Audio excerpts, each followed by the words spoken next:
एक समय की बात है। एक आदमी था जो अपने परिवार के साथ बहुत ही खुश रहता था।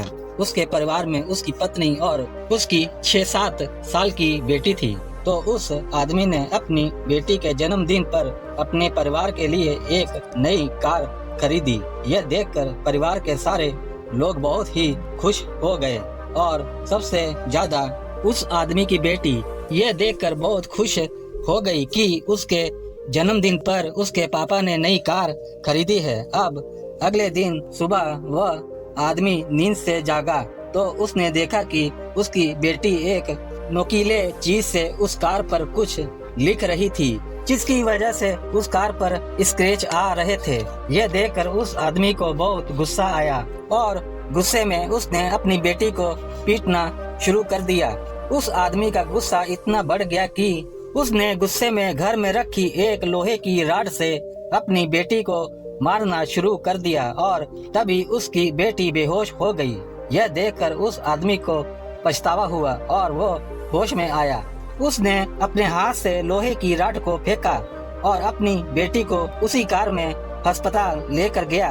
अस्पताल जाने के बाद पता चला कि वह बच्ची मर चुकी है। यह सुनने के बाद वह आदमी अचानक सदमे में चला गया और रोते रोते जब वह उस अस्पताल के बाहर निकला तो उसकी नजर अपनी कार पर पड़ी और उसने देखा कि उसकी बेटी ने नोकीली चीज से उस कार पर लिखा था कि आई लव यू पापा, यू आर माई हीरो।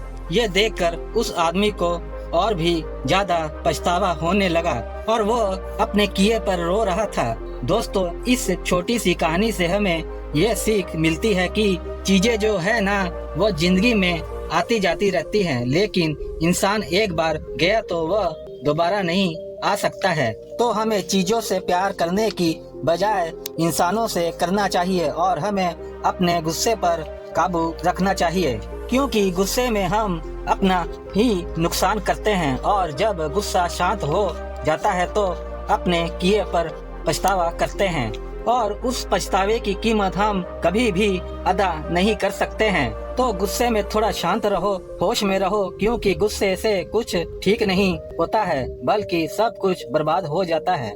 इसलिए जिस भी इंसान पर गुस्सा आए एक बार उस इंसान की जगह पर खुद को रख कर देखो। ये सोचो कि वह चीज अगर आपके हाथों हुई होती तो आप खुद को थोड़ी ना मारते या फिर खुद पर थोड़ी ना चिल्लाते, बल्कि आप उसे नॉर्मल तरीके से लेते हुए भुला देते।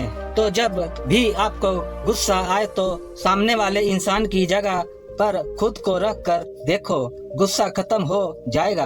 अगर आप इस कहानी को और भी लोगों तक पहुंचाना चाहते हो तो इस वीडियो को लाइक शेयर जरूर करें ताकि यह वीडियो और भी लोगों तक पहुंच सके और हमें कमेंट में जरूर बताएं कहानी आपको कैसी लगी है।